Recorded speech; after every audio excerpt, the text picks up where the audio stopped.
आप फोटो ले लीजिए कुछ। स्वागत है आप सभी का सृजन संवाद के 191वें गोष्ठी में। इससे पहले जो हमने गोष्ठी की थी उसका शीर्षक था युद्ध के विरुद्ध साहित्य। उसी कड़ी में आज जो हमारी गोष्ठी है इसका शीर्षक है युद्ध के विरुद्ध कविता, 191वीं गोष्ठी, जिसमें आज हमारे साथ शिरकत कर रहे हैं कई नामचीन कवि साहित्यकार जो अपनी और विश्व के तमाम कवियों की रचनाएं लेकर आप तक पहुंचेंगे। मैं इस कार्यक्रम को आगे बढ़ाते हुए स्वागत की श्रृंखला में आदरणीय विजय मैम को आमंत्रित करता हूं कि वह इस मंच से सारे मौजूद लोगों का स्वागत करें और इस कार्यक्रम के बारे में छोटी सी परिचय दें। आदरणीय विजय। सबको मेरी नमस्ते। ये 151 जो नंबर है वो बहुत शुभ माना जाता है। 151 रुपए हम नेक में देते हैं। 151 और भी कई जगह प्रयोग होता है, हमारी संस्कृति का एक हिस्सा है। और आज हम सृजन संवाद 151वीं गोष्ठी कर रहा है। ये हमारे लिए बहुत गर्व का विषय भी है और खुशी का विषय भी है। निरंतर 14 साल पूरे करके आज हम 15वें साल में भी प्रवेश कर रहे हैं। तो ये 15वें साल की पहली गोष्ठी है सृजन संवाद की। जब हमने 150 गोष्ठियां आयोजित की थी तो हमने पिछली गोष्ठी में तय किया कि हम युद्ध के विरुद्ध शीर्षक से कार्यक्रम चलाएंगे। क्योंकि हम लोग साहित्य, सिनेमा, कला और अन्य विधाओं में काम करते हैं, इसलिए हम लोगों ने प्रारंभ किया युद्ध के विरुद्ध साहित्य। और उसमें कई लोगों ने शिरकत की, बहुत अच्छा कार्यक्रम रहा। किसी ने मुझसे पूछा मंच पर बैठ करके युद्ध के विरुद्ध बात करने से क्या युद्ध बंद हो जाएगा? सच में सोचने की बात है। क्या साहित्य से, कलाओं से या कविता पढ़ने से युद्ध बंद हो जाएगा? ये मुगालता नहीं पालना चाहिए कि साहित्य दुनिया बदल देगा या साहित्य युद्ध को रोक देगा। युद्ध कोई नई चीज नहीं है। आज सारा विश्व उससे जूझ रहा है, लेकिन युद्ध प्राचीन काल से ही रहा है। और कभी कभी युद्ध अनिवार्य हो जाता है। हमने महाभारत काल में यही देखा। और हाल फिलहाल की बात करें तो हम 62 में, 65 में, 71 में देख चुके हैं कि ना चाहते हुए भी भारत को युद्ध में शिरकत करनी पड़ी। हम रामायण में युद्ध का चित्रण पढ़ते हैं, वहां भी युद्ध अनिवार्य हो गया था। तो कई बार ऐसी स्थिति आती है कि युद्ध से हम मुंह नहीं मोड़ सकते हैं। अपने आत्मसम्मान की रक्षा के लिए, अपने सुरक्षा के लिए, अपने आत्म गौरव के लिए हमें युद्ध में उतरना पड़ता है। ये बात सही है। लेकिन युद्ध से जो हानियां होती हैं वो भी किसी से छिपी नहीं है। युद्ध में दोनों पक्ष की हानि होती है, चाहे एक पक्ष जीते और दूसरा पक्ष हारे। हारने वाले की तो हानि होती ही है, लेकिन जीतने वाले की भी बहुत हानि होती है। इससे भी किसी को इनकार नहीं है। साहित्य क्या कर सकता है? बहुत सारे साहित्यकारों ने कहा है कि वो ये मुगालता नहीं पालते हैं कि साहित्य से वो दुनिया बदल देंगे, समाज बदल देंगे। लेकिन साहित्य एक ऐसा माध्यम है जो पूरी दुनिया, पूरा समाज ना बदल सके, लेकिन वो कुछ लोगों को अवश्य बदलता है। और जब कुछ लोगों को बदलता है तो वो एक श्रृंखला बनती है। वो व्यक्ति जिसके संपर्क में आता है उसको भी वो प्रभावित करता है। और इस तरह साहित्य का प्रभाव लहर की तरह आगे बढ़ता जाता है। जैसे हम एक पत्थर फेंक देते हैं तालाब में, तो वो जो लहर उठती है वो भले ही लगता है कि किनारे पर जाके तालाब के समाप्त हो गई है, लेकिन वास्तव में वो समाप्त नहीं होती है, लहर जारी रहती है। इसी तरह यदि साहित्य के द्वारा, यदि कविता के द्वारा, यदि कलाओं के द्वारा एक व्यक्ति में भी परिवर्तन आता है, तो वो परिवर्तन आगे बढ़ता जाता है, कहीं ना कहीं दूसरों को भी प्रभावित करता है। और मैं बहुत आशावादी हूँ, मैं मानती हूँ कि साहित्य, कला, कविता, सिनेमा युद्ध को शायद रोक नहीं पाएगा, लेकिन कुछ लोगों पर जरूर प्रभाव डालेगा। और युद्ध के संबंध में जब हम कविताओं की बात करते हैं तो बहुत तरह की कविताएं हमें प्राप्त होती हैं। हमें युद्ध के शौर्य की कविताएं प्राप्त होती हैं। दिनकर की कविता 60 के दशक में जब देश को आवश्यकता थी, उन्होंने ललकारा और उन्होंने जोश भरा जनता में। नागरिक उनकी कविता सुन के उनकी बाहें फड़क उठती थी, लोगों में देश प्रेम जागा, राष्ट्र प्रेम जागा। ऐसी कविताएं भी हैं। कुछ लोग जो युद्ध के मैदान से लौट के आए हैं या युद्ध के मैदान में थे, जैसे फर्स्ट वर्ल्ड वॉर के समय बहुत सारे कवि युद्ध में, क्योंकि उस समय यूरोप का हर व्यक्ति, समझ लीजिए हर युवा युद्ध में लगा हुआ था। तो जैसे वो एक उदाहरण ले लें, विल्फ्रेड ओवन, वो खुद युद्ध क्षेत्र में थे। उन्होंने तमाम युद्ध संबंधित कविताएं लिखी हैं। उन्होंने लिखा है कि किस तरीके से युद्ध से लौटा हुआ व्यक्ति मानसिक संघर्ष से गुजरता है, वो भी युद्ध के विरुद्ध ही एक तरह से। सैनिकों का क्या हाल होता है, उस पर उन्होंने कविताएं लिखी हैं। टी.एस. इलियट ने लिखा है द हॉलो मैन, वो भी युद्ध के खोखलेपन को दिखाता है। और एक और कवि जो मुझे याद आते हैं वो है सोसुन। सोसुन ने बहुत सारी कविताएं लिखी हैं और वो युद्ध से इतने नजदीक से जुड़े हुए थे कि उसकी खामियां वो देख पा रहे थे, उन्होंने बताया है। तो युद्ध भले ही, कविता भले ही युद्ध को न रोक पाए, लेकिन युद्ध से होने वाली हानियों को, युद्ध से होने वाले शारीरिक मानसिक हानियों को, भावात्मक हानियों को जरूर चित्रित करती है। साथ ही साथ कहीं ना कहीं लोगों को जागरूक करती है कि युद्ध कितनी व्यर्थता लाता है, दोनों पक्षों से व्यर्थता लाता है। तो इन्हीं सब बातों को लेते हुए हमने सोचा कि हम इस श्रृंखला को जारी रखेंगे। उसी संबंध में सृजन संवाद ने 151वीं गोष्ठी युद्ध के विरुद्ध कविता पर आधारित रखी है। आज हमारे साथ दूर दूर से कविता पाठ के लिए लोग जुड़े हैं। हमारे पास शांति नायर जी हैं जो केरल से जुड़ी हैं, और जितने भी लोग हैं सब लोग बहुत व्यस्त थे। और आज योगा डे है, योग डे है, इंटरनेशनल योग डे है, तो उसमें भी लोगों के मन में बहुत सारी बातें नहीं होंगी। मैं समझती हूँ आज का दिन बहुत मौजूद है इस तरह की कविता के लिए, युद्ध के विरुद्ध। तो शांति जी का मैं स्वागत करती हूँ। हमारे साथ आभा विश्वकर्मा जुड़ी हुई है, जो जमशेदपुर में ही है, लेकिन यहाँ एक यूनिवर्सिटी में पढ़ा रही है। मेरे ख्याल से अभी वो यूनिवर्सिटी में है या घर में, मुझे नहीं मालूम है, लेकिन वो हमारे साथ है। मैं उनका स्वागत करती हूँ। खूब अच्छी कविताएं लिखती हैं शांति जी। मलयालम जितनी बेहतरीन जानती हैं, उससे ज्यादा अच्छी तरह वो हिंदी जानती हैं और बोलती ही बहुत सुंदर हिंदी है। और हमारे मंच में पहले भी आ चुकी, वो सृजन संवाद की मेंबर भी हैं। हमारे साथ दीपा मिश्रा जी जुड़ी हुई हैं मैसूर से। इस समय वो मैसूर में है और वो मैथिली भाषा की विशेषज्ञ भी है, साथ ही साथ वो मैथिली में पत्रिका भी निकालती हैं और इस समय अनुवाद कार्य से बहुत महत्वपूर्ण पद पर जुड़ी हुई हैं। मैं उनका भी स्वागत करती हूँ।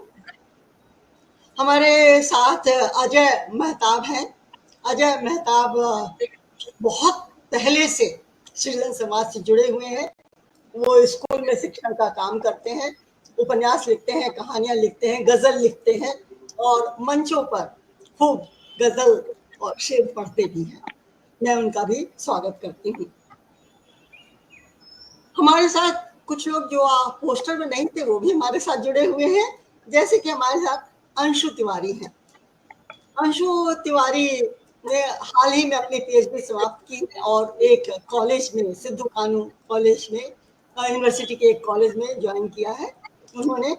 वो हमारे साथ हैं, वो भी कविता पढ़ेंगी, मैं उनका भी स्वागत करती हूँ। हमारे साथ इसी के साथ ही जुड़ी हैं क्षमा त्रिपाठी, डॉक्टर क्षमा त्रिपाठी। मैं कई लोगों के नाम के सामने डॉक्टर लगाना भूल गई, लेकिन कोई बात नहीं।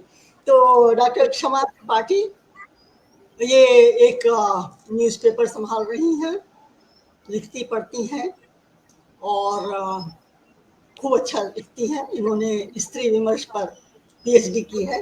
मैं उनका भी स्वागत करती हूँ। मैं स्वागत करती हूँ परमानंद रमन जी का, जो एक समय जमशेदपुर में थे। जब हम यहाँ पर गोष्ठियाँ करते थे तो वो बराबर आते थे, और जब वो बेंगलोर चले गए तब भी आधी रात को भी मैं उनको कुछ कहती हूँ तो वो तुरंत करने के लिए तैयार हो जाते हैं। और इस पूरी गोष्ठी की रूपरेखा बनाना, पोस्टर बनाना, लोगों को इनवाइट करना, वो परमानंद रमन जी ने किया है। बहुत अच्छी कविताएं खुद भी लिखते हैं, बहुत जगह उन्होंने कविताएं पढ़ी हैं, कविताएं सृजन समाज के मंच पर भी पढ़ी हैं। आज का संचालन वो करेंगे, मैं उनको शुभकामनाएं देती हूँ और उनका भी स्वागत करती हूँ। साथ ही साथ हमारे साथ फेसबुक लाइव से बहुत सारे हमारे साथी जुड़े हुए हैं, और उनके बल पर ही हम ये कार्यक्रम कर पाते हैं, क्योंकि जब तक श्रोता नहीं होंगे तब तक हमारे बोलने का, पढ़ने का कोई मतलब नहीं बनता है। तो उन सब साथियों का मैं सृजन समाज के मंच से स्वागत करती हूँ। और आज जैसा कि हम जान रहे हैं, किसी का नाम मैंने छोड़ा तो नहीं, मेरे ख्याल से सबको लिया है, नहीं तो मैं बाद में भी बता दूंगी।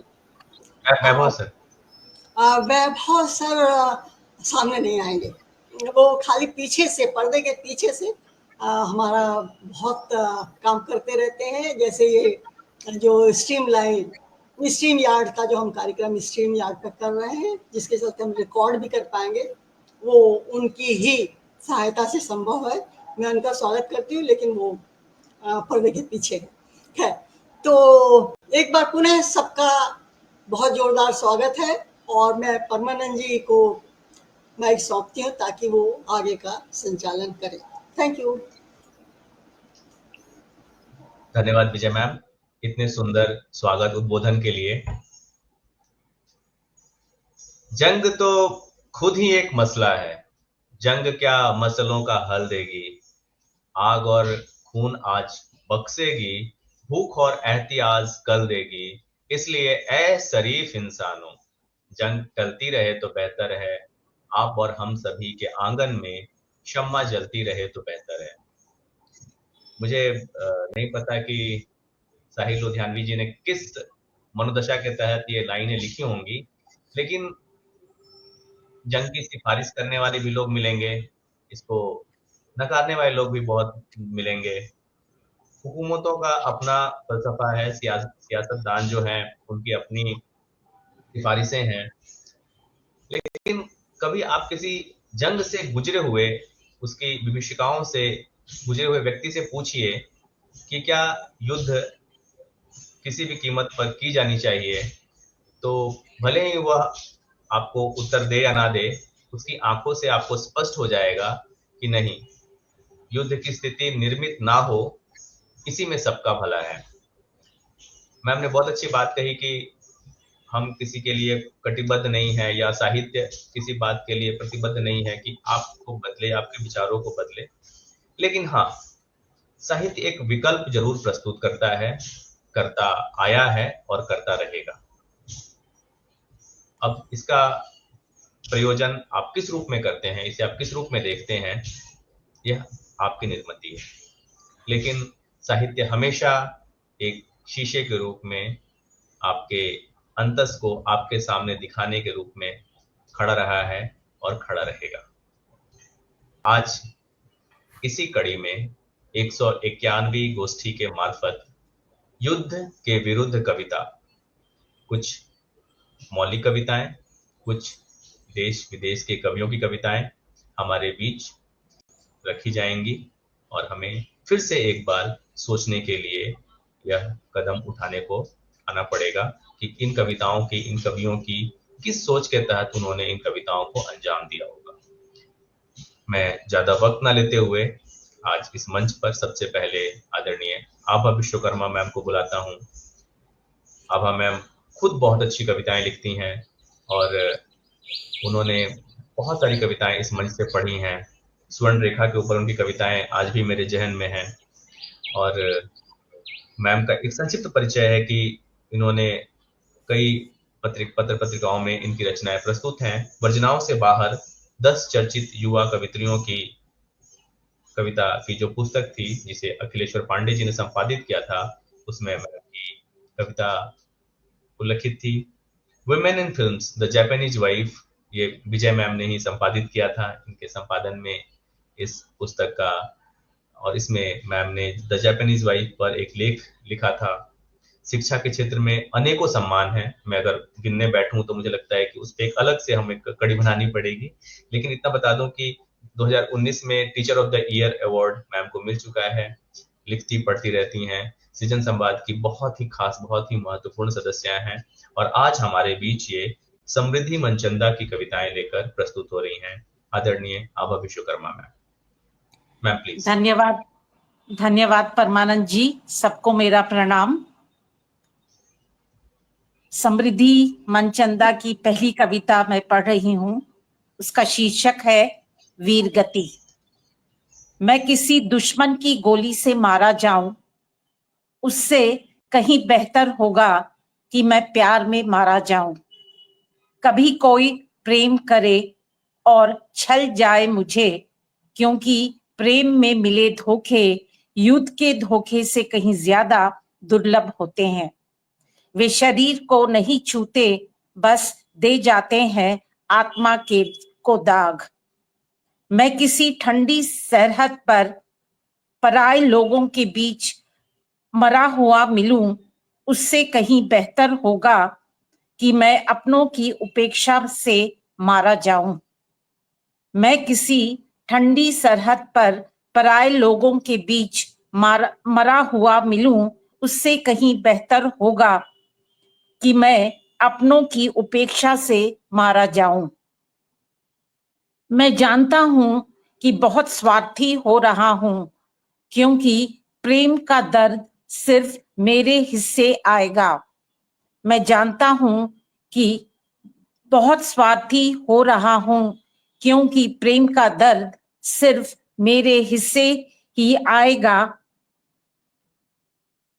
पर युद्ध की त्रासदी सबकी साझी होगी। पर युद्ध की त्रासदी सबकी साझी होगी। इसलिए मैं चाहता हूं मैं अपने बिस्तर पर तुम्हें याद करते करते हो जाऊं शहीद। इसलिए मैं चाहता हूं मैं अपने बिस्तर पर तुम्हें याद करते करते हो जाऊं शहीद, क्योंकि वह शहादत कुछ काल्पनिक लकीरों की रक्षा के नाम नहीं, एक निर्मल निश्चल प्रेम के नाम होगी। मैं चाहता हूं चुपचाप कायरों की भांति हर रोज प्रेम में मरता रहूं, न कि वीरों की भांति एक दिन भव्य मृत्यु पाऊं। सच, मैं किसी दुश्मन से लड़ते हुए मारा जाऊं, उससे कहीं बेहतर होगा मैं निहत्था एक दोस्त के हाथों मारा जाऊं। उनकी अगली कविता है बिगुल। युद्ध के समय में बहुत सस्ती हो जाती है दया और शांति। युद्ध के समय में बहुत सस्ती हो जाती है दया और शांति। युद्ध के समय में बहुत महंगी होती है भूख और नींद। युद्ध के समय में मैं नहीं रहता और तुम में नहीं मिलते। युद्ध के बिगुल के साथ ही हम शब्दकोश का सबसे बदरंग शब्द हो जाता है। युद्ध के बिगुल के साथ ही हम शब्दकोश का सबसे बदरंग शब्द हो जाता है। अगली कविता है युद्ध घोष। युद्ध हमें विरोधी खेमों में खदेड़ रहे हैं। युद्ध हमें विरोधी खेमों में खदेड़ रहे हैं और हंसने की तमाम कोशिशें अब सिर्फ अश्लील लगती हैं। विचारों का मतभेद जब सिर्फ हिंसा से मिटाया जाए तो चुप्पी एक कारगर उपाय है। जब शांति की गुहार को कमजोर की गुहार समझ लिया जाए तो सभी युद्ध अपने निर्णायक दौर में पहुंच जाते हैं। तब बचने की कोई जगह नहीं रह जाती और अंतर्मुखी हो जाना ही एकमात्र विकल्प रह जाता है। तब बचने की कोई जगह नहीं रह जाती और अंतर्मुखी हो जाना ही एकमात्र विकल्प रह जाता है। युद्ध को हम मिथक की भांति नकार नहीं सकते। युद्ध को हम मिथक की भांति नकार नहीं सकते क्योंकि कोई भी युद्ध चाहे वह कहीं भी हो हमसे ज्यादा दूरी पर नहीं होता। वह हमारे सामूहिक खोखलेपन की ही धमक है जो शहरों पर बम बनकर गिरती है और दूध तथा शांति से बने नवजात बच्चों को लील जाती है। उनकी अगली कविता है जब युद्ध खत्म होगा। जब युद्ध खत्म होगा तब तुम पराजितों को मुस्कुराते हुए शांति उपहार दोगे। जब युद्ध खत्म होगा तब तुम पराजितों को मुस्कुराते हुए शांति उपहार दोगे और वे मजबूर होंगे उसे स्वीकारने को। वे अपनी शांति तुम्हारी शर्तों पर चुपचाप जिएंगे। लेकिन जब युद्ध खत्म होगा तब सिर्फ हथियार रखे जाएंगे। संशय वहीं खड़ा हो रहेगा, संदेह से तनी भ्रिकुटी के बीच अडिग। और कई पीढ़ियों के बाद तुम्हारे बच्चे सोचेंगे कि हमारे पड़ोसी क्यों इतने कटे कटे रहते हैं। और कई पीढ़ियों के बाद तुम्हारे बच्चे सोचेंगे कि हमारे पड़ोसी क्यों इतने कटे कटे रहते हैं। क्यों उनके बच्चों में है इतनी करवाहट और धृष्टता। क्यों भिजी रहती है उनकी मुट्ठी और उनके दांत बचते हैं। क्यों हमें देख उनके मुंह के किनारे उठने लगता है झाग। वे यह नहीं समझ पाएंगे कि उनके पुरखों ने जिन्हें शांति लौटाई वे इतने उद्वेलित क्यों हैं। वे नहीं समझ पाएंगे कि भीख में मिली शांति बेगार की रोटी की तरह होती है जो न निगली जाती है न उगली। वह बस रगों में सर्प बनकर रेंगती है। जब युद्ध खत्म होगा तब सिर्फ हथियार रखे जाएंगे। लड़ाई तो चलती रहेगी पीढ़ी दर पीढ़ी। उनकी आखिरी कविता में पढ़ रही हूं। तीसरे विश्व युद्ध की प्रतीक्षा में। प्रत्येक युद्ध के बाद यह निर्णय हुआ कि अब नहीं होना चाहिए युद्ध। प्रत्येक युद्ध के बाद यह निर्णय हुआ कि अब नहीं होना चाहिए युद्ध। कुछ दिनों के लिए सदियों से जागती अफगानिस्तान, सीरिया, यूक्रेन की जनता को 2 घड़ी सोने दिया जाए। कुछ दिनों के लिए सदियों से जागती अफगानिस्तान, सीरिया, यूक्रेन की जनता को 2 घड़ी सोने दिया जाए ताकि उनके बच्चे स्कूलों को लौट सकें। बारूद की धमाकों के पार अप्रासंगिक पाठ्यक्रमों में। युवा लौट सकें बेफिक्र काम पर, गोली के छर्रों से बचकर धीमी कैपिटलिस्ट मृत्यु की ओर। स्त्रियां लौट सके घरों को युद्ध की हताशा से छूट, पितृ सत्ता की सुरक्षित जंजीरों में। पर हर बार ही जीवित होने की त्रासदी में युद्ध आ मिला एक निलंबित पूर्ण विराम सा। पहले, दूसरे और बहुतेरे युद्ध कभी खत्म ही नहीं हुए, बस भ्रम हुआ कि जीत गया कोई, दुश्मन पराजित हुआ। हथियार नष्ट किए गए, बचा ली गई आजादी, बहाल हुई शांति। पर लड़ने वाला लड़ता ही रहा, क्योंकि युद्ध खत्म करने के लिए तो आज तक कोई युद्ध हुआ ही नहीं। हर युद्ध हुआ अगले युद्ध की प्रतीक्षा में। धन्यवाद। बहुत बहुत धन्यवाद। मार्केस ने, नोबेल पुरस्कृत साहित्यकार मार्केस ने कहा, मैं प्रेम में मरना चाहूंगा, एड्स से नहीं, क्योंकि उन दिनों एड्स बहुत प्रचलित था। मैं समझती हूँ प्रेम में मरना सच में बेहतर है बनिस्बत युद्ध में मरने के। बहुत सुंदर, बहुत सुंदर कविताएं अभा मैम। और एक लाइन मैं दोहराना चाहूंगा, किसी दुश्मन से लड़ते हुए मारा जाऊं, उससे कहीं बेहतर होगा कि मैं निहत्था एक दोस्त के हाथों मारा जाऊं। कितनी खूबसूरत, बहुत खूबसूरत। बहुत उनकी कविताएं मुझे बहुत पसंद आई, तो मैंने सोचा कि इस मंच पे पढ़ना चाहिए, सबसे साझा करना चाहिए। बहुत बहुत धन्यवाद मैम। Thank you. और इसी श्रृंखला में हमारे अगले कवि मंच पर हैं मौजूद और उनका स्वागत करते हैं, अजय मेहताब जी। हालांकि आप किसी परिचय के मोहताज नहीं है, मैम ने पहले कहा कि आप बहुत बहुत बहुत पुराने सदस्य हैं सृजन संवाद के। अजय जी शिक्षक हैं और पेशा मुझसे साझा करते हैं और बहुत सारी पत्र पत्रिकाओं में परिकथा, नया ज्ञानोदय, नया पद, जनपद, वर्तमान साहित्य, समसामयिक, सृजन, देश की कई प्रतिष्ठित पत्र पत्रिकाओं में इनकी रचनाएं आती हैं। लिखनी ही होगी एक कविता, ये समकालीन कवियों का एक साझा संकलन बोधि प्रकाशन से, इसमें अजय जी की रचना शामिल हुई थी।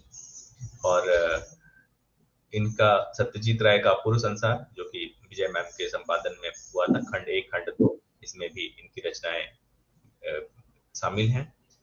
और इनके तरह संपादित एक पुस्तक है मांदर पर थाप, जिसमें कि आदिवासी विमर्श की प्रतिनिधि कहानियां हैं।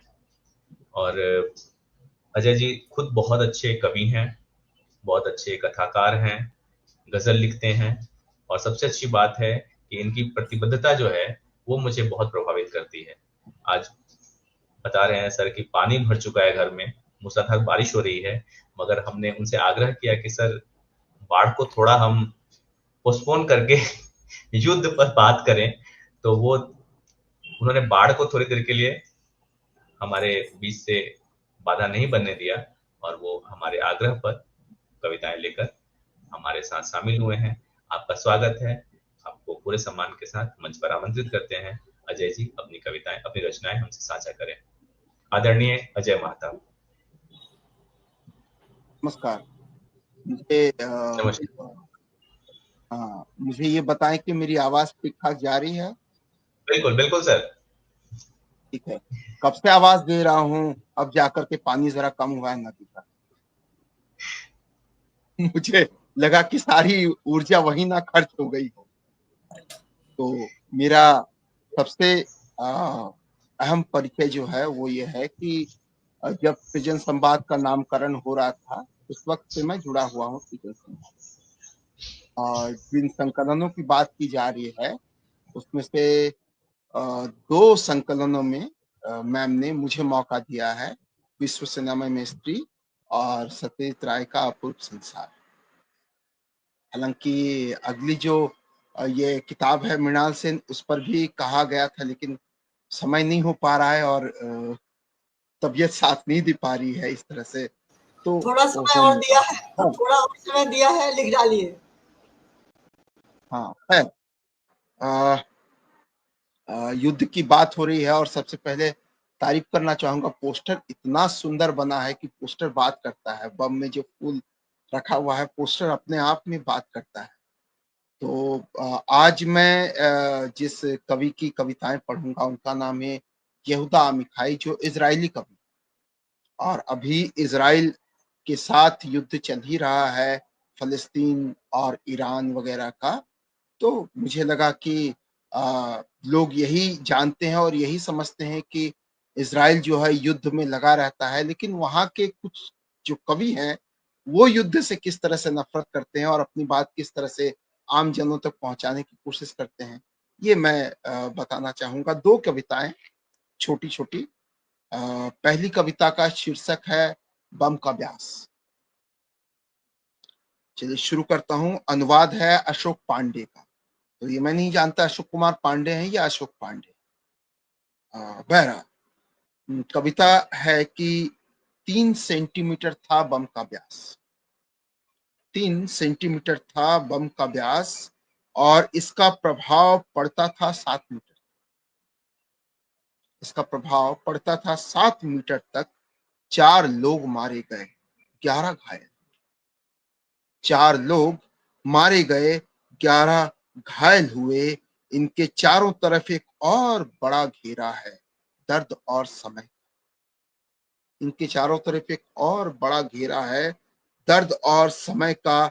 2 अस्पताल और एक कब्रिस्तान तबाह हुए। 2 अस्पताल और एक कब्रिस्तान तबाह हुए, लेकिन वह जवान औरत जो दफनाई गई शहर में, वह रहने वाली थी 100 किलोमीटर दूर आगे कहीं। वह बना देती है घेरे को और भी बड़ा। और वह अकेला शख्स जो समंदर पार किसी देश के सुदूर किनारों पर उसकी मृत्यु का शोक कर रहा था, समूचे संसार को ले लेता है इस घेरे में। और मैं अनाथ बच्चों के उस रुदन का, माफ कीजिएगा मेरा बदन गर्म होता जा रहा है इस कविता को पढ़ते हुए। और मैं अनाथ बच्चों के इस रुदन का जिक्र तक नहीं करूंगा जो पहुंचता है ऊपर ईश्वर के सिंहासन तक, और उससे भी आगे, और जो एक घेरा बनाता है बिना अंत और बिना ईश्वर। दूसरी कविता है मेरे वालिद। अनुवाद है सुरेश सलील का। 4 साल तक मेरे वालिद जंग में जूझते रहे। 4 साल तक मेरे वालिद जंग में जूझते रहे। उन्होंने अपने दुश्मनों से नफरत की ना प्यार। लेकिन मैं जानता हूं कि वहां भी बम के गोलों और धुएं के बीच से चुने गए अपने नन्हे और बेहद दुर्लभ सुकूनों में से उन्होंने मुझे गढ़ा। अपने नन्हे और बेहद दुर्लभ सुकूनों में से उन्होंने मुझे गढ़ा, रोज बरोज, और सहेजा अपने उधड़ चुके थैले में। और सहेजा अपने उधड़ चुके थैले में आजी के दिए गए खंखड़ हो चुके मीठे पुए के बचे खुचे चूर चार के साथ। और अपनी आंखों में चुन चुन कर इकट्ठे किए मेरे वालिद ने अनाम मुर्दे। और अपनी आंखों से चुन चुन कर इकट्ठे किए मेरे वालिद ने अनाम मुर्दे। मेरी तरफ से भी उन्होंने चुने बहुत सारे। मेरी तरफ से भी उन्होंने चुने बहुत सारे, ताकि उनकी आंखों से मैं उन्हें देखूं, प्यार दूं, और उन मुर्दों की तरह खौफ से मरूं नहीं। और उनसे व्यर्थ ही भर ली वालिद ने अपनी आंखें। मैं जाता हूं अपनी सारी जंगों में जूझने। धन्यवाद, बहुत बहुत धन्यवाद।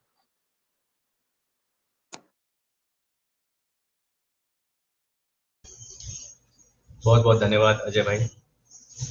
वाकई में आपने कहा कि आपको पढ़ते हुए वो जो गर्माहट आप महसूस कर रहे थे, कहीं कहीं पे हम भी उस बम को, हम भी उस गर्माहट को महसूस कर रहे थे कि जब कहीं पर एक बम गिरता है या जब कहीं पर एक त्रासदी होती है, तो सिर्फ वो उस जगह की त्रासदी नहीं होती, वो दूर सुदूर बैठे उस व्यक्ति के भी त्रासदी है, जो कहीं ना कहीं उससे अपने आप को संबंधित पाता है।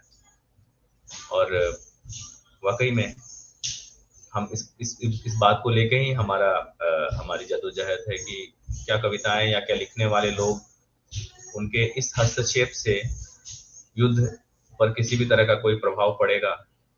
हम इस प्रभाव के बारे में क्यों सोचें? अगर हमारे लिखने से किसी एक के भी अंतस में अगर थोड़ा परिवर्तन आता है, तो मुझे लगता है कि फिर किसी भी तरह की दुविधा की बात नहीं होगी। टीचर का काम है पढ़ाना। आप स्कूल में पढ़ाते हैं बच्चों को, अगर हम ये पहले सोच लें कि मैं जिस बच्चे को पढ़ा रहा हूँ, अगर पढ़ाने से इसका कुछ भला होगा, अगर यह सवाल लेकर मैं क्लास में जाऊंगा, तो फिर मुझे लगता है कि वहीं पे मेरी शैक्षणिक हार होगी। तो बहुत बहुत धन्यवाद अजय भाई, आपने तमाम झंझावातों के बीच से समय निकाल के हमें समय दिया। हम आपका आभार व्यक्त करते हैं और जल्दी ही हम आशा करते हैं कि मौसम बदले और जो बारिश का प्रकोप है शहर के ऊपर, उससे हम सबको निजात मिले। मैं अगली प्रतिभागी के रूप में, या कहूँगा मैं अगली कविता पाठ करने के लिए मंच पर आमंत्रित करूंगा शांति नायर मैम को। शांति मैम पहले भी बहुत सारे गोष्ठियों में शिरकत कर चुकी हैं। सबसे खूबसूरत बात है कि मैम केरल से हैं, एर्नाकुलम, और बहुत सुंदर हिंदी बोलती हैं। तो मुझे लगता है कि ये अपने आप में कितनी बड़ी खूबसूरती है कि जहाँ एक और मैं अभी बैंगलोर में हूँ और आए दिन भाषा का विवाद सुनने को मिलता है। मतलब मुझे बहुत खराब लगता है। मैं इस बहस में नहीं जाना चाहता कि ये सही है या गलत है, लेकिन विवाद किसी भी रूप में हो, भाषा उसका कारण नहीं बनना चाहिए। भाषा अपने आप में कितनी सुंदर एक बोलचाल की या अभिव्यक्ति का माध्यम है, और ये माध्यम कभी भी किसी विवाद का कारण नहीं बनना चाहिए। मैम मूलतः इन्होंने इलाहाबाद, उत्तर प्रदेश और केरल से अपनी शिक्षा संपन्न की है। अभी मैम प्रोफेसर हैं श्री शंकराचार्य संस्कृत विश्वविद्यालय कालड़ी केरल में। और मुझे मैम मलयालम की फिल्में बहुत अच्छी लगती हैं। मलयालम सिनेमा इतना भाता है मुझे, मैं ढूंढ ढूंढ कर देख रहा हूँ। अभी मैंने एक मूवी देखी, मैं पता नहीं उसको ठीक से बोल पाऊंगा कि नहीं, मी अड़गन एक मूवी देखी मैंने, और मतलब मैं कई दिनों तक इस फिल्म में डूबा रहा। तो मैं अभी ढूंढ ढूंढ कर खोज कर वो फिल्में देख रहा हूँ। आप हमारे बीच हैं, स्वागत है आपका, और अब यह मंच आपका है। आप अपनी मधुर वाणी में अपनी कविताएं हम तक पहुंचाएं। आदरणीय मैम शांति नायर। नमस्कार। सबसे पहले मुझे आपने आमंत्रित किया, इसके लिए मैं धन्यवाद देती हूँ। और सृजन और संवाद की यह यात्रा जो है, आज पड़ाव संख्या 151 पर है।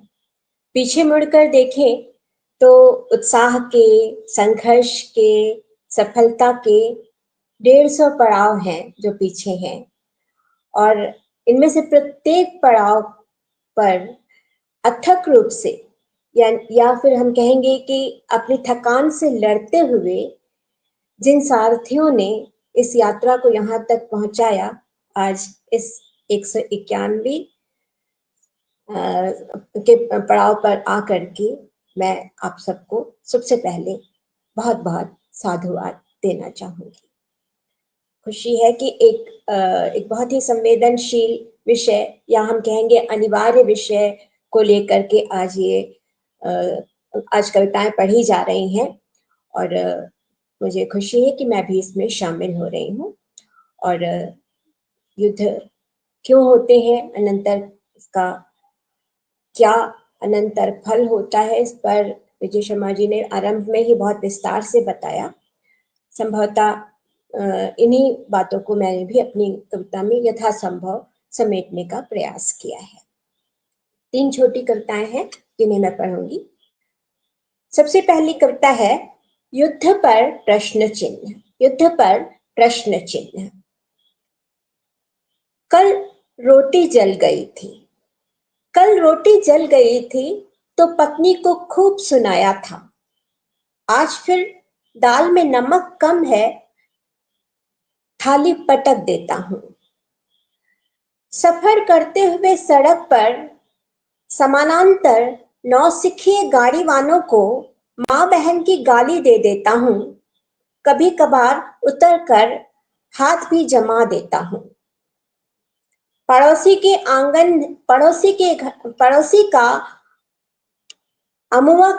पड़ोसी के अमुआ की डाली मेरे आंगन में झुककर पत्ते गिराने लगती है तो तैश में आकर मैं उसे काट डालता हूं।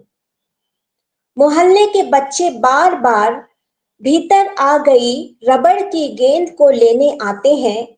फाटक को खोलते हैं, मेरा ध्यान भंग होता है। डांटता हूं, डपटता हूं, डंडा लेकर उन्हें खदेड़ देता हूं। लौट कर देखता हूं कि 2.5 साल का बच्चा मेरी महंगी कलम से खेल रहा है। मैं जोरों की चपत लगा देता हूं। आखिर कवि हूं और अभी युद्ध के खिलाफ कविताएं लिख रहा हूं।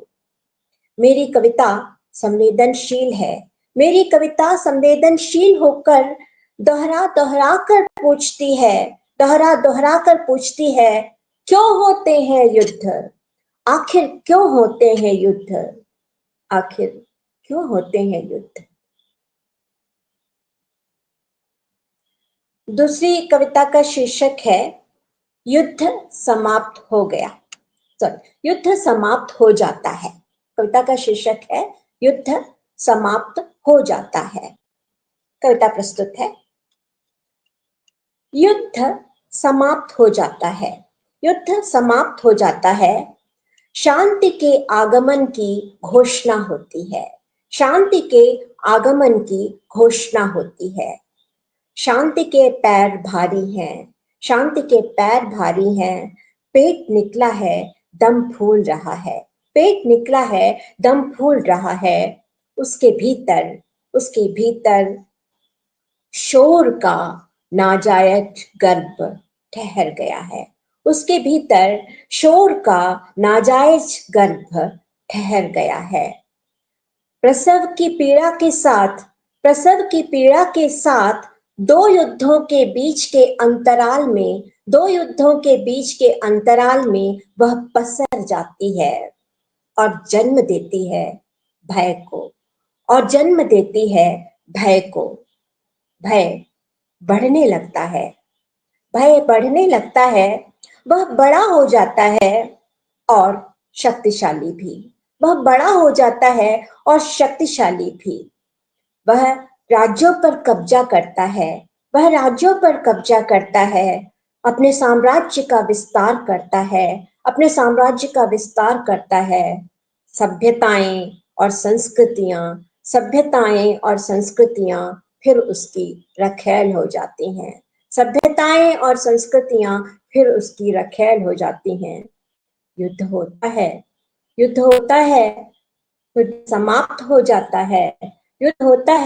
युद्ध समाप्त हो जाता है। तब संसार की सभ्यताएं और संस्कृतियां भय की रखेल हो जाती हैं।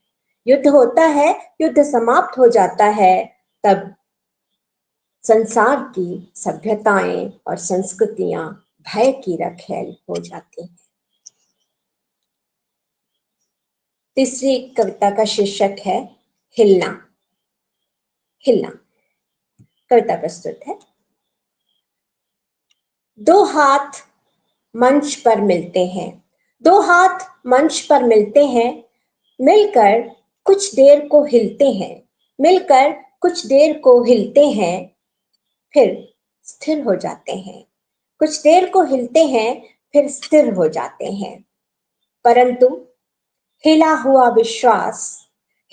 विश्वास कभी स्थिर नहीं हो पाता। हिला हुआ विश्वास कभी स्थिर नहीं हो पाता। हिल गई मनुष्यता, हिल गई आस्था, हिल गई हिम्मत, हिल गई जगहें, हिल गया समय, हिल गई उम्मीद। ये फिर कभी भी स्थिर नहीं हो पाते, ये फिर कभी भी स्थिर नहीं हो पाते। हिल गई मनुष्यता, हिल गई आस्था, हिल गई हिम्मत, हिल गई जगहें, हिल गया समय, हिल गई उम्मीद। ये फिर कभी भी स्थिर नहीं हो पाते, हिलते ही रह जाते हैं, हिलते ही रह जाते हैं बहुत कुछ युद्ध के बाद। धन्यवाद, बहुत बहुत धन्यवाद, आपने मुझे यहाँ पर अवसर दिया। बहुत बहुत धन्यवाद मैम। हिला हुआ विश्वास कभी स्थिर नहीं होता। वाकई में ये बहुत ही शानदार रचना है, बहुत ही अंतर्मन को छूने वाली पंक्तियां। बहुत बहुत धन्यवाद मैम, आपने हमारा आग्रह स्वीकार किया और कविताओं को पढ़ा। कार्यक्रम को आगे लेकर जाते हुए हम मंच पर स्वागत करते हैं डॉक्टर अंशु तिवारी का। डॉक्टर अंशु तिवारी अभी KKM कॉलेज पाकुड़ में वहाँ पढ़ा रही हैं और लगातार पढ़ती लिखती रहती हैं और सृजन संवाद के साथ अब जुड़ी हुई हैं और बहुत मतलब हम कहेंगे कि एट द 11th आवर हमने उनको इस कार्यक्रम के लिए कहा और वो सहज तैयार हो गई। आज वो हमारे बीच कुछ कविताएं लेकर प्रस्तुत हैं और हम चाहेंगे कि डॉक्टर अंशु तिवारी उन कविताओं को पढ़ें। धन्यवाद सर, धन्यवाद मैम, आपने मुझे कैमरा ऑफ है एक्चुअली पता नहीं ये ऑन क्यों नहीं हो रहा है। मैं कोशिश कर रही हूँ लगातार, शायद से कुछ इश्यू है क्योंकि अभी मैंने जिस अपने डिवाइस से ज्वाइन किया था वहाँ पे ऑन हो रहा था, बट अभी मैंने दूसरे डिवाइस से ज्वाइन किया तो अब ये नहीं हो रहा है और मैं ट्राई कर रही थी। Sorry for that. Sorry ma'am.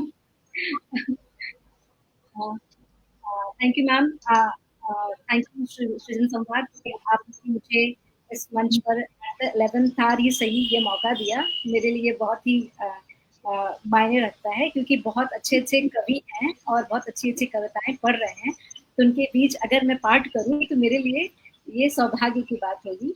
मैं जो पहली कविता पढ़ने वाली हूँ वो विल्फ्रेड ओवेन की है, डल्से एट डेकोरम ईस्ट। यह अनुवाद है, मुझे अभी मैंने गूगल पर खोजा तो ये मुझे मिला है। मैं नहीं जानती कि यह अनुवाद किसने किया है।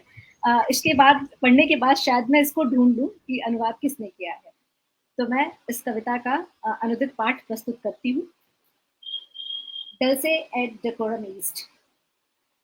बोरों के नीचे दबे बूढ़े भिखारियों की तरह दुबके हुए, घुटने टेके, डायनों की तरह खांसते हुए हम कीचड़ में गालियां देते रहे, जब तक कि हमने भूतिया लपटों की ओर पीठ नहीं मोड़ी और अपने दूर के विश्राम स्थल की ओर धीरे धीरे चलना शुरू नहीं कर दिया। लोग सो रहे थे, बहुते ने अपने जूते खो दिए थे, लेकिन लगड़ाते हुए खून से लथपथ आगे बढ़ रहे थे। सभी लंगड़े हो गए थे, सभी अंधे हो गए थे, थकान से नशे में थके हुए पीछे छूट गए फाइल लाइन की हुटिंग तक को सुनने में बहरे हो गए थे।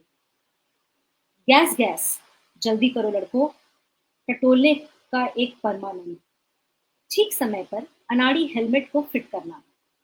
लेकिन कोई अभी भी चिल्ला रहा था और लड़खड़ा रहा था और आग या चूने में एक आदमी की तरह छटपटा रहा था। धुंधले शीशों और मोटी हरी रोशनी के मध्य से जैसे कि हरे समुद्र के नीचे मैंने उसे डूबते देखा। मेरे सभी सपनों में मेरी असहाय दृष्टि के सामने वह मुझ पर टूट पड़ता है, घुटता हुआ, टूटता हुआ। यदि किसी घुटन भरे सपने में तुम भी उस गाड़ी के पीछे चल सकते जिसमें हमने उसे फेंका था और उस चेहरे पर मचलती सफेद आंखों को देख सकते और उसका लटका हुआ चेहरा पाप से बीमार शैतान की तरह यदि तुम सुन सकते, हर झटके पर झाग से दूषित फेफड़ों से बहता खून कैंसर की तरह अश्लील, जुगाली की तरह कड़वा, मासूम जीभों पर घड़त असाध्य घावों का। मेरे दोस्त, तुम इतने जोश के साथ किसी हताश गौरव के लिए उत्सुक बच्चों की तरह यह पुराना झूठ नहीं बोलोगे। धन्यवाद। यह मेरी पहली कविता थी। अभी मैं जो दूसरी कविता पढ़ने जा रही हूँ वो जॉन मैकल्स एक कवि हैं, उनकी कविता है। यह है in Flanders field. In Flanders fields, the poppies blow. Between the crosses, rows and on rows that mark our place, and in the sky, the larks still bravely singing, fly, scarce heard amid the guns' blow.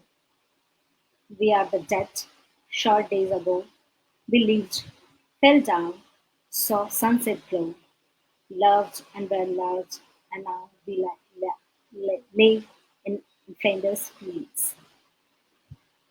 Take up our quarrel with the foe. To you, from failing hands, we throw the torch. Be yours to hold it high. If we break faith with us, who die, we shall not slip. Thought poppies grow in Flanders fields.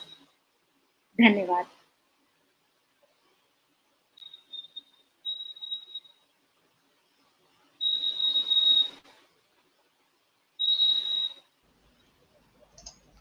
बहुत बहुत धन्यवाद doctor Anshu Tiwari. आपने बहुत अच्छी कविताएं पढ़ी। और क्या मेरी आवाज आ रही है? हेलो।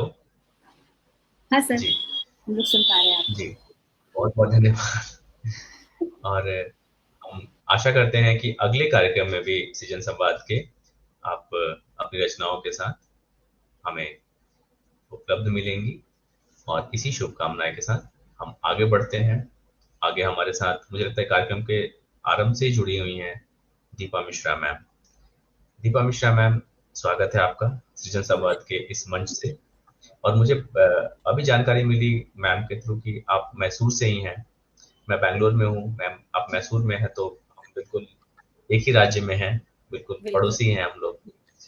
तो मेरे लिए भी, मैं भी स्वार्थी हूँ कि मैम आपको सुनूं मैं। और मूलतः बिहार के मधुबनी से वर्तमान में केंद्रीय भारतीय भाषा संस्थान मैसूर में कार्यरत। बचपन से ही कविता कथा लिखने का शौक रहा और 1994 में आख्यानी में प्रकाशित उनकी पहली कविता। इन्होंने भाषा और संस्कृति के क्षेत्र में बहुत सारा काम किया है। मैम ने छत्तीसगढ़ में भी कुछ काम किया था, मैं पढ़ रहा था छत्तीसगढ़ के आपका कुछ शोध था। और मैथिली भाषा के साथ भी आपका बहुत जुड़ाव रहा है। मैथिली त्रैमासिक पत्रिका वाची और बाल पत्रिका बजरबट्टू की संपादक हैं। और रविन्द्रनाथ टैगोर के भानु सिंह ठाकुर पदावली पर शोध कार्य में संलग्न, साहित्य अकादमी कई संस्थानों के कार्यक्रमों में उपस्थिति और देश के कई प्रतिष्ठित पत्र पत्रिकाओं में आपके हस्ताक्षर मिलते रहते हैं। तो आज मैम हमारे सामने आप अपने स्वरचित कविताओं के साथ मौजूद हैं। स्वागत है आपका सृजन संवाद के इस मंच पर, आदरणीय दीपा मिश्रा मैम। सबसे पहले तो सृजन संवाद की इस मंच को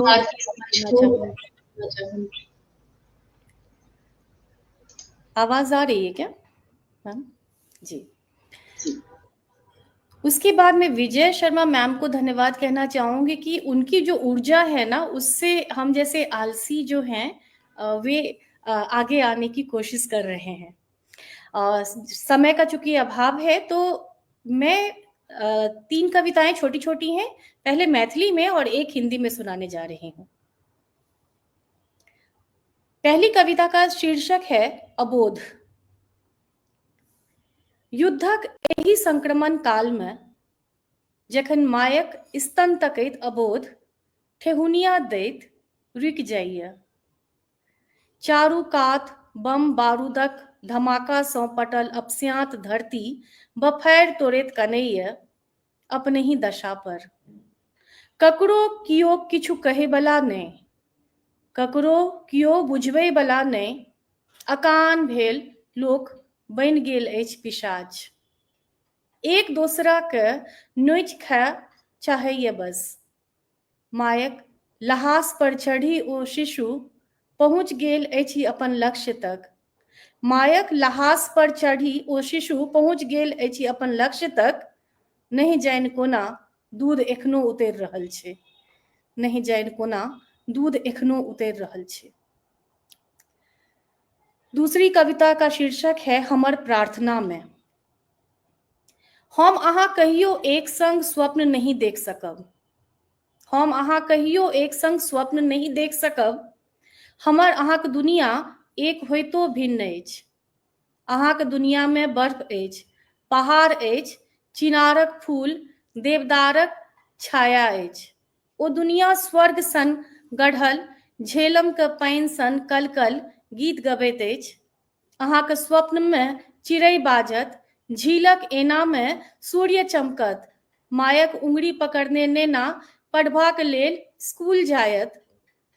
हमर दुनिया में रेत अछि, दूर तक पसरल मरुभूमि, जतय सियार गिद्ध घुमैया, जतय पाटल लहास पर समय अपन माथ पटकैत कनैया। हमर स्वप्न में आगि अछि, आंत अछि, भूख अछि, धीपैत चुट्टा अछि, काठ कोड़ो सन रोटी अछि। हम कहियो नहीं कहब अहाँके, हम कहियो नहीं कहब अहाँके जे अपना सब स्वप्न बदलि ली। हम अपन प्रार्थना में एतबी कहब अहाँके धरती बचल रहे, अहाँके स्वप्न बचल रहे। तीसरी कविता जो मैथिली की ही है, उसका शीर्षक है ओ अहीं के हाथ में दम तोड़ने छल बाबा। ये सारी कविताएं मैं इसी पिछले वर्ष से ही लिखी हुई हूँ। बम गोला बारूदक बीच में आकाश में उड़ैत पक्षी दल थरथरा उठल। ओ एम्हर उम्हर बेतरतीब उड़य लागल। ओकरा नहीं छल ज्ञात जे जमीन जेना आकाश सेहो बाँटल रहै छै। विस्फोटक ग्रास बनल एकटा सुंदर बाज हमर आगाँ खसल। ओकरा दौड़ के उठा के हम बाबा अहाँके हाथ में देने रही। हमरा होइत छल अहाँ पैघ छी, ओकरा बचा लेब। किछु देर धरि छटपटा के ओ अहींके हाथ में दम तोड़ने छल बाबा। ओहि दिन अहाँ पर हमरा सर्वाधिक क्रोध उठल छल। आब हम सोचि लेने छी यदि कियो आहत बेल पक्षी हमरा भेटत, ओकरा पैघक हाथ में किन्नो नहीं देब, हम ओकरा अपने ही बचायब। हम एखनो मनुख छी बाबा, हमर आँखि से एखनो नोर बहैया। आखिरी कविता जो मैथिली में ही मैंने लिखी थी, उसका मैंने हिंदी अनुवाद करके मैं आपके समक्ष प्रस्तुत कर रही हूँ। इसका शीर्षक है मनुष्य। मनुष्य। विश्व का मानचित्र लिए मेरी बेटी तलाश रही वह सुरक्षित जगह जहां हम सब जा सके। वह मुझसे एक देश दिखाकर पूछती, क्या यहाँ फूल होगा, तितली होगी, झरने होंगे, पहाड़ होंगे, अच्छे अच्छे मनुष्य होंगे। अन्य सभी चीजों के विषय में पता है मुझे, उस देश में जो मिलेंगे उसे, परंतु अच्छे मनुष्य के लिए मैं चुप हो जाता हूँ। परंतु अच्छे मनुष्य के लिए मैं चुप हो जाता हूँ। उसका सर सहलाकर मैं छाती से लगा लेता हूँ। 2 बूंद आंसू लुढ़क कर उसके बालों पर गिर जाते। सोचता हूँ मैं ही अब कितने दिनों तक मनुष्य रह पाऊंगा। क्या पता युद्ध कभी भी शुरू हो सकता है, युद्ध कभी भी शुरू हो सकता है। आभार मंच, धन्यवाद आप सभी का। बहुत बहुत धन्यवाद दीपा मैम। आपने इतनी सुंदरता से कविताओं को पढ़ा। मुझे लगता है कि जितनी सुंदर रचनाएं थी, जितनी मार्मिक रचनाएं थी, उतनी मार्मिकता से आपने पढ़ा भी। आपका पढ़ने का जो अंदाज था बहुत ही सुंदर। मैथिली तो अपने आप में बहुत सुंदर, बहुत मीठी भाषा है, और जो आपका पढ़ने का तरीका था, मुझे लगता है कि उसने उन कविताओं को और भी जीवंत कर दिया। तो मुझे लगता है कि हमें बार बार आपको सुनना चाहिए। हम आपके पास और भी लौटेंगे अगले कई कार्यक्रमों में। मुझे लगता है कि आपकी भागीदारी सुनिश्चित करनी होगी आपको, ताकि हम आपको और भी सुन सकें, आपको और अच्छे से जान सकें। धन्यवाद मिश्रा दीपा मैम। अगली जो हमारी कविता पाठ के लिए आ रही हैं, क्षमा त्रिपाठी मैम मंच पर हैं। मैम सीनियर एडिटर हैं न्यूज़पेपर में, और मैम ने भी बहुत कम समय के आग्रह पर बहुत ही देर से उनको पता चला इस कार्यक्रम के बारे में, और जैसा इस कार्यक्रम का प्रारूप बना, आपने कविताओं को पढ़ने के लिए सहमति प्रदान की है। सृजन संवाद मंच आपका आभारी है, और हम आपसे कविता सुनने के लिए आतुर हैं मैम। अपनी कविताएं हमसे साझा करें। आदरणीय क्षमा त्रिपाठी मैम। जी, धन्यवाद रमन जी, मुझे शर्माना बहुत बहुत धन्यवाद। मेरी आवाज मुझे ही लौट रही है। हाँ। आप 2 जगह से लॉगिन हुई हैं, लग शायद मोबाइल से और डेस्कटॉप से लॉगिन है क्या? नहीं, अभी सही है। आपने नहीं, फिर आ रही है आवाज। 2 जगह से लॉगिन नहीं किया मैंने, बस अपने लैपटॉप से मैंने कर रखा है। ठीक है। और हमें आपकी आवाज अच्छी आ रही है, आपकी स्पष्ट आवाज आ रही है। आप जब म्यूट कर रहे हैं तो मेरी आवाज अच्छी आ रही है। ठीक है, थैंक यू। और विजय मैम, मैं क्या कहूँ कि आपने बहुत कम टाइम में हमको बुलाया, लेकिन बहुत अच्छा लगा, बहुत अपना सा लगा। और आपके मंच पे हम नहीं अपना मतलब स्वागत पाना चाहते हैं, क्योंकि ये मेरा मंच है और इस पे कभी भी हम लोग चहलकदमी करने आ सकते हैं, अपनी बातों को कहने आ सकते हैं, इस बात का तो पूरा भरोसा है। तो मैम बहुत बहुत आभार कि आपने मुझे इस योग्य समझा कि इतने कम समय में भी अगर मैं बुलाऊंगी तो ये आ जाएगी, तो इस भरोसे के लिए बहुत धन्यवाद। और अभी अभी जो है दीपा मैम जो कविता सुना रही थी मनुष्य, वाकई जो है युद्ध की जो एक युद्ध से ज्यादा डरावना होता है युद्ध का भय। क्योंकि हम अभी कविता से पहले हम थोड़ी सी अपनी बात कहना चाहेंगे कि अभी जो भारत पाकिस्तान में जो युद्ध ठना था, तो उस बीच में जो है हम लोग ये सायरन सुनते थे कि अगर कहीं सायरन बजेगा तो हम जो है वो ब्लैकआउट करेंगे। और उसके बाद हमारे घर में 3-4 बार बच्चे कहीं भी सायरन सुनते हैं, सारा लाइट फटाफट ऑफ कर देते हैं कि मम्मा कहीं सायरन बज रहा है। तो ये डर जो है ये युद्ध से बढ़ के कहीं हो जाता है, तो उसके लिए तो हम क्या ही कहें। और कविता तो मैं लिखती रहती हूँ, लेकिन युद्ध पे ऐसे मैंने नहीं लिखा है। लेकिन कभी ऐसा होता है ना कि युद्ध कई तरह के होता है कि हम अब हमारे अंदर भी युद्ध चल रहा होता है कि हम किसी बात को लेकर के सोचते रहते हैं, ऐसा करें ना करें, जो हो रहा सही हो रहा है गलत हो रहा है। तो ऐसे में एक बार हमने लिखा था कि दुनिया की रीत की क्या बात करूं, हार और जीत की क्या बात करूं। दुनिया की रीत की क्या बात करूं, हार और जीत की क्या बात करूं। कितनी दुनिया है जो बसती है उजड़ जाती है, कितनी दुनिया है जो बसती है उजड़ जाती है। ऐ इंसान मैं तेरे सब्र की क्या बात करूं, हार और जीत की क्या बात करूं। ये मैंने लिखा था, बहुत बड़ी कविता है, लेकिन बाकी तो सब थोड़ा सा सब्जेक्ट से अलग हो जा रहा है। तो ये मेरी कविता थी। इसके अलावा मैंने अभी जल्दी जल्दी कुछ खंगाला उस पे गूगल पे, और कि मैं किसकी कविता पढ़ूं। कई सारी कविताएं मुझे बहुत अच्छी लगी, तो मुझे लगा कि इतना सारा तो मैं सुना नहीं सकूंगी, लेकिन फिर भी अभी जो कि आप लोगों ने बताया कि मैं एक पेपर में एडिटर का भी काम कर रही हूँ, तो पिछले ही सप्ताह एक कविता छपी थी राघवेश त्रिपाठी जी की। ये कविता मुझे बहुत अच्छी लगी थी कि इन्होंने भी हार जीत पे लिखा है कि मेरी हार और तुम्हारी जीत मिलकर एक कहानी कहते हैं। मेरी हार और तुम्हारी जीत मिलकर एक कहानी कहते हैं, जिसे हम युद्ध कहते हैं। युद्ध में तुम्हारा जीतना तुम्हारी जीत नहीं है, युद्ध में तुम्हारा जीतना तुम्हारी जीत नहीं है, और मेरा हारना मेरी हार नहीं है। यह सिर्फ अदला बदली भर है, यह सिर्फ अदला बदली भर है तुम्हारे और मेरे रथ के सारथियों की, जिनके कौशल में योग्यता है प्रतिभा है अंतर नहीं है। जिनके कौशल में योग्यता है प्रतिभा है अंतर नहीं है। अंतर सिर्फ मेरी हार और तुम्हारी जीत की तरह है, अंतर सिर्फ मेरी हार और तुम्हारी जीत की तरह है। अंतर वही है जो शल्य और कृष्ण में है, अंतर वही है जो शल्य और कृष्ण में है। तो ये कविता मुझे बहुत अच्छी लगी थी राघवेश त्रिपाठी की, इसलिए मुझे लगा कि ये सुनाना चाहिए। और बाकी अभी इसी क्रम में, तैयारी के क्रम में, मैंने देखा रेखता पे एक कविता, मैंने हिंदवी बाई रेखता में मैंने एक कविता पढ़ा। अच्युतानंद मिश्र जी की कविता है ये। अमेरिकी युद्धों में मारे गए यतीम और जिहादी बना दिए गए असंख्य बच्चों के नाम। ये कविता बहुत मार्मिक है और इसलिए मैं इसको यहाँ सुनाना चाहती हूँ। सच के छूने से पहले झूठ ने निगल लिया उन्हें, सच के छूने से पहले झूठ ने निगल लिया उन्हें। नन्हे हाथ जिन्हें खिलौनों से उलझना था, खेतों में बम के टुकड़े चुन रहे हैं। वे हंसते हैं और एक सुलगता हुआ बम फूट जाता है। कितनी सहज है मृत्यु यहाँ।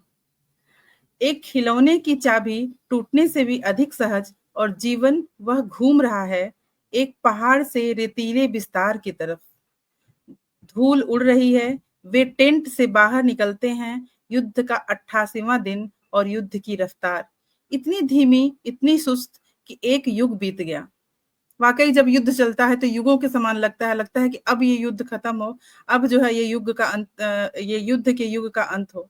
उसी तरीके से अब थोड़े से बच्चे बचे रह गए हैं, अब थोड़े से बच्चे बचे रह गए हैं, फिर भी युद्ध लड़ा जाएगा। यह धर्म युद्ध है। बच्चे धर्म की तरह हैं और वे युद्ध की तरफ। सब एक दूसरे को मार देंगे, धर्म के खिलाफ खड़ा होगा युद्ध और सिर्फ युद्ध जीतेगा। लेकिन तब तक सिर्फ रात है यहाँ।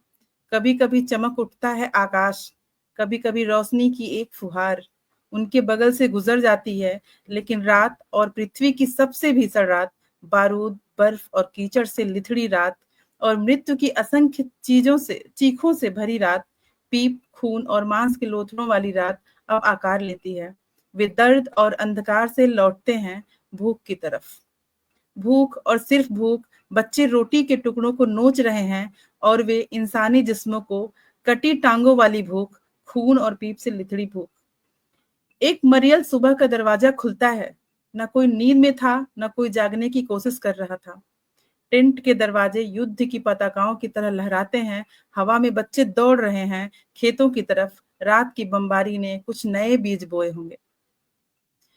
ये कविता मुझे बहुत ही मतलब आहत भी किया इसने, लेकिन लगा कि मुझे यहाँ सुनाना चाहिए। इसके अलावा हम अटल जी की कविता हमको बहुत अच्छी लगी थी कि हार नहीं मानूंगा, रार नहीं छाड़ू करके है ये कविता। इसके बारे में ये कविता मेरे पास है, मैं उसको सुनाना चाहूंगी।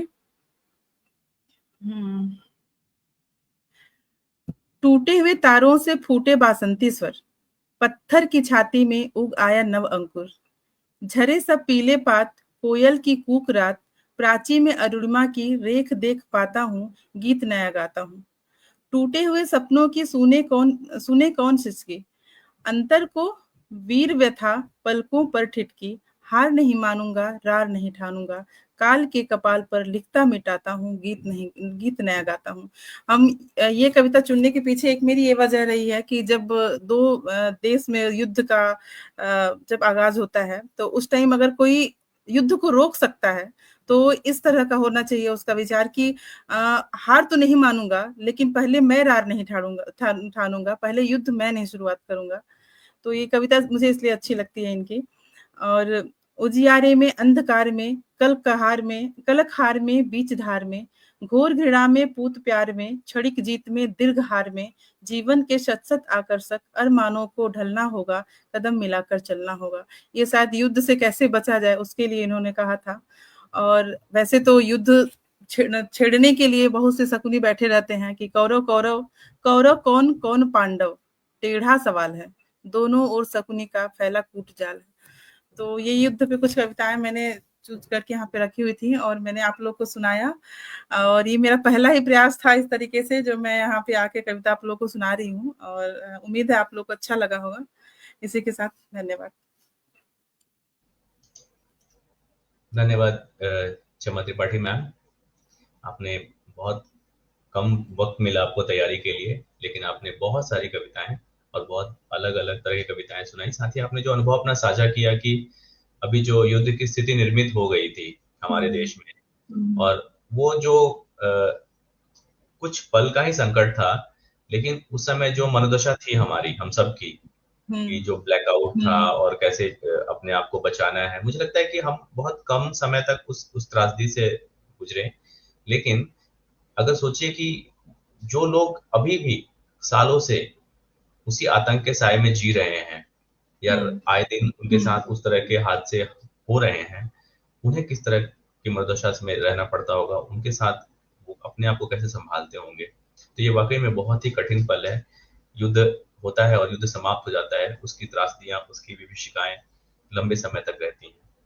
अगले जो हमारे कवि हैं वो किसी कारणवश शामिल तो नहीं हो पाए, अचानक से उन्हें कहीं जाना पड़ गया, लेकिन उन्होंने यह आग्रह किया कि उनकी रचनाएं पढ़ी जाए मंच से, क्योंकि वो पढ़ना चाहते थे। अपनी रचनाओं को। रोहित ठाकुर एक जाना माना नाम है अभी आज के समकालीन कवियों में, और उनकी कविताएं बहुत ही मर्मस्पर्शी होती हैं। उन्होंने अपनी 2-3 कविताएं भेजी हैं, तो मैं उनके बिहाफ में उनकी कविताओं को इस मंच से पढ़ना चाहूंगा, क्योंकि उन्होंने आग्रह किया कि रमन जी मैं हूं नहीं, वो अभी यात्रा में है, उन्हें प्रयागराज निकलना पड़ा और शाम की ट्रेन है उनकी। युद्ध के खिलाफ कविताएं।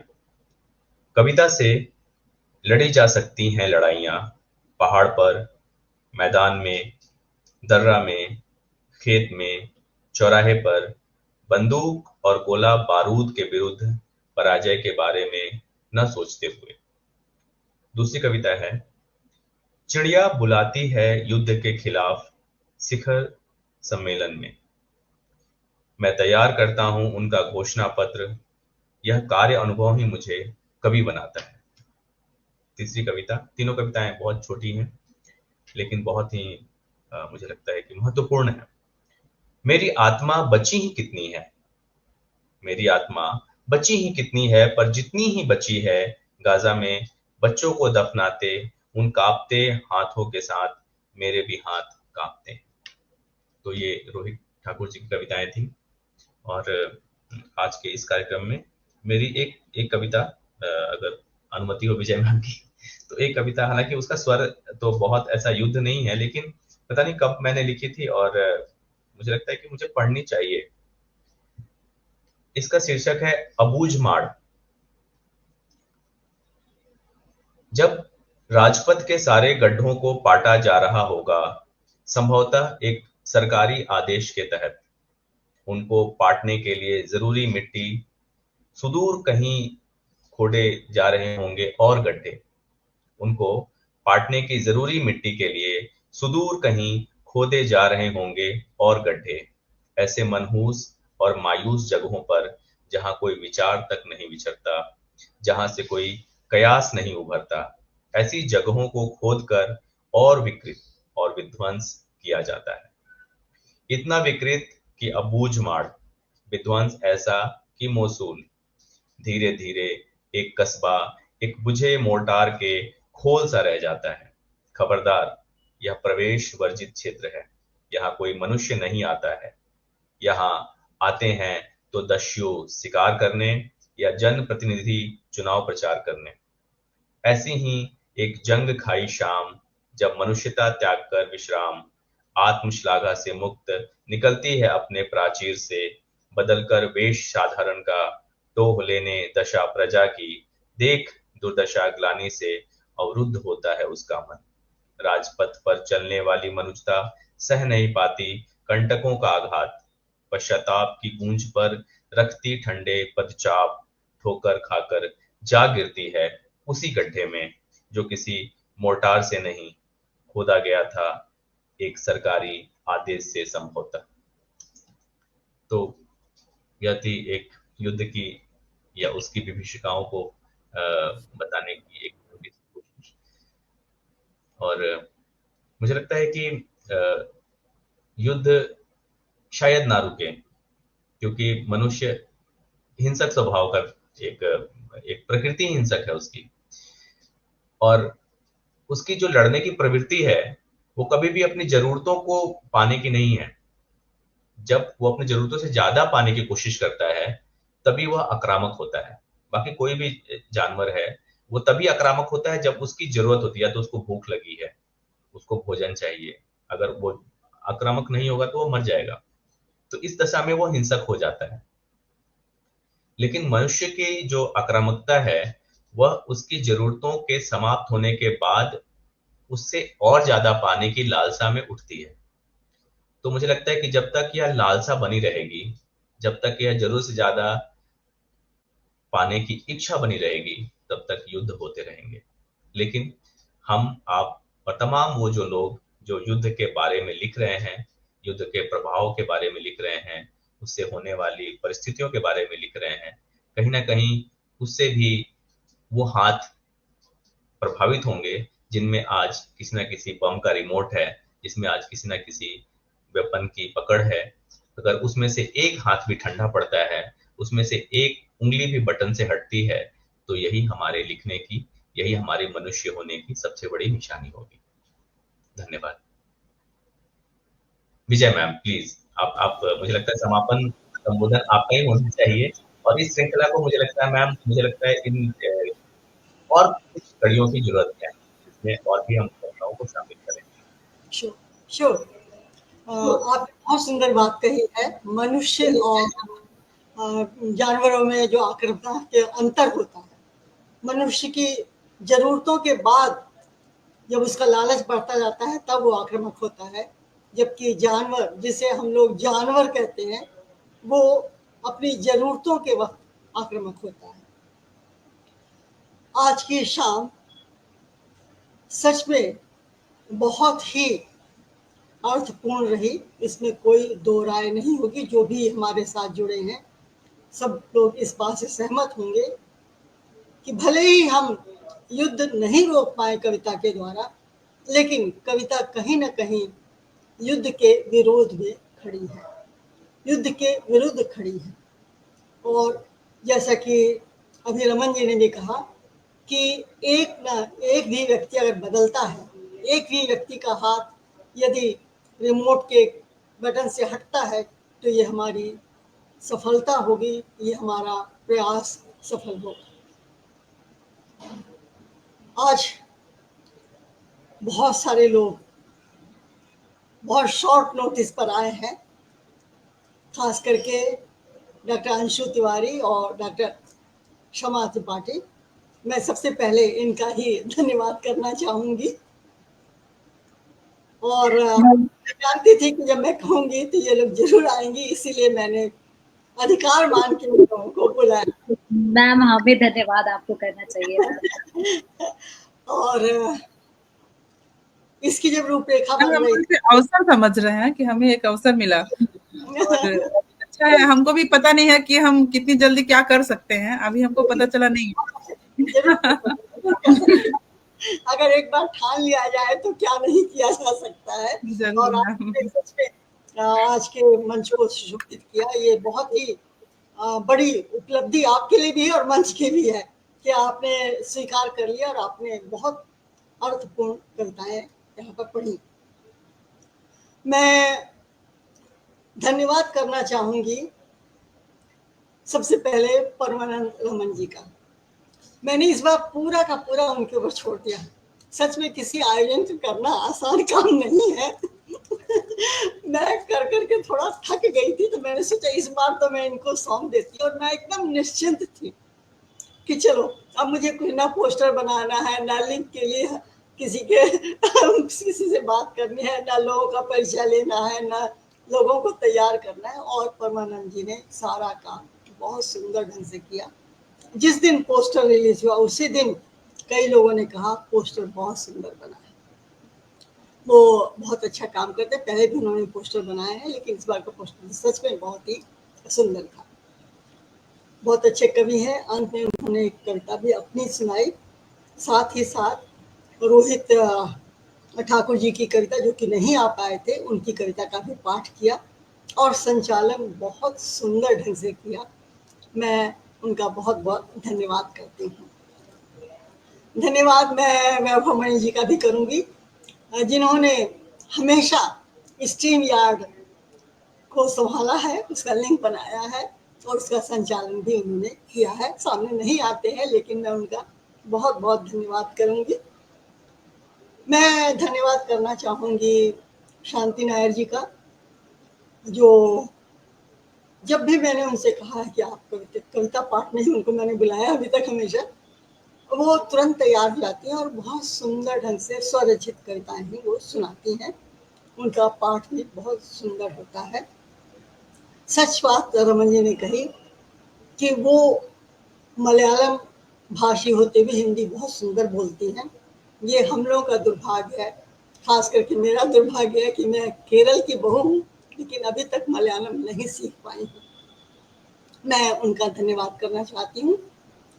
दीपा मिश्रा जी इस समय मैसूर में हैं और आज भी उनका ऑफिस भी था, योग भी करने गई थी, उसके बावजूद समय से वो जुड़ गई और बहुत सुंदर उन्होंने कविताएं सुनाई।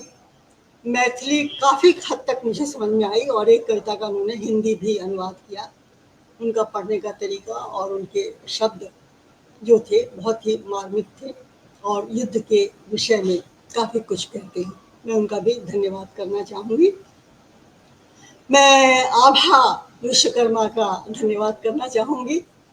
वो यही है, लेकिन आजकल बहुत ज़्यादा व्यस्त है, फिर भी उन्होंने अपने व्यस्त समय से समय निकाला और आज कविता पाठ किया और बहुत सुंदर चुनाव उन्होंने किया।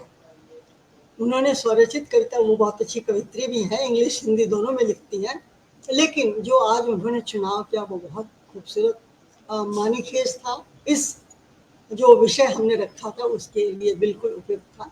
मैं उनका धन्यवाद करना चाहूँगी। मैं धन्यवाद करना चाहूँगी अजय मेहताब का। अजय मेहताब, जैसा कि उन्होंने बताया, जिस दिन सृजन संवाद का नामकरण हुआ, हालांकि जिन्होंने नामकरण किया था मैंने उनको भी आमंत्रित किया था, लेकिन जिन्हें क्या हुआ, आजकल वो कहीं भी किसी प्रोग्राम में नहीं जा रहे हैं, वो नहीं आए। आशुतोष कुमार झा, वो नहीं आ पाए, कोई बात नहीं, फिर कभी उनसे मिलेंगे। वो भी बहुत अच्छी कविताएं लिखते हैं। अजय मेहताब ने बहुत सुंदर कविता का चुनाव किया, जो कि विदेशी कवि होते हुए भी हम उससे जुड़ पा रहे हैं, उनकी कविता से जुड़ पा रहे हैं, क्योंकि युद्ध एक ऐसा विषय है, इतना संवेदनशील, उस पर इतने संवेदनशील कविताओं को लिखा गया और इतने संवेदनशील साहित्य उस पर उपलब्ध है कि सहजता से हम उससे जुड़ जाते हैं। मैं अजय मेहताब का धन्यवाद करना चाहूँगी। मैं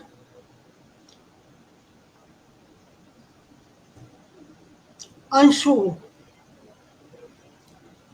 जो कि जब भी जो भी कहती हूँ तुरंत तैयार हो जाती है, और आज भी उनको 11th आवर में मैंने उनको कहा और वो उसके लिए तैयार हुए। मैं उनका भी बहुत बहुत धन्यवाद करना चाहती हूँ। साथ ही साथ जो लोग सृजन संवाद फेसबुक लाइव से जुड़े हैं, उन्होंने बहुत अच्छे अच्छे कमेंट्स भी किए हैं। मैं उन सबका धन्यवाद करना चाहती हूँ और आशा करती हूँ कि उसमें से कुछ लोग व्हाट्सएप ग्रुप ज्वाइन भी करेंगे सृजन संवाद का, और आगे भी हमारे प्रोग्राम में हमारा साथ देंगे। साथ ही साथ मैं मीडिया का धन्यवाद करना चाहूँगी, क्योंकि हमारी न्यूज़ को प्रमुखता से वे प्रकाशित करते हैं। शहर में सृजन संवाद की एक छवि बनी हुई है, जब भी न्यूज़ भेजी जाती है वो उसे जरूर प्रकाशित करते हैं और उस तरीके से हमारी बात दूर दूर तक पहुंचती है। मैं उनका भी धन्यवाद करना चाहूँगी। एक बार पुनः मैं सबका धन्यवाद करती हूँ। अगली गोष्ठी, जैसा कि हम लोग सोच रहे हैं, वो युद्ध के विरुद्ध कला पर होगी। युद्ध के विरुद्ध कला, और उस पर विभिन्न कलाओं को हम जोड़ सकते हैं। और एक और हम गोष्ठी उसके बाद करेंगे, युद्ध के विरुद्ध सिनेमा। तो 2 और इस श्रृंखला में हमारे पास कड़ियाँ हैं। मैं आप सबका उसमें सहयोग चाहूँगी, सुझाव चाहूँगी, ताकि हम सफल कार्यक्रम कर सकें और हमारी ये श्रृंखला, युद्ध के विरुद्ध हमारी श्रृंखला, सफलतापूर्वक संपन्न हो सके। आप सबका पुनः धन्यवाद। कोई छूट गया? किसी का नाम छूट तो नहीं गया? किसी का नाम छूट तो नहीं गया? नहीं मैम, सब का नाम बोल दिया आपने। आप परमानेंट लाइव ऑफ, मैं इंड करता हूँ मैम, स्ट्रीम इंड कर देता हूँ अब जी, उसके बाद हम बात कर सकते हैं।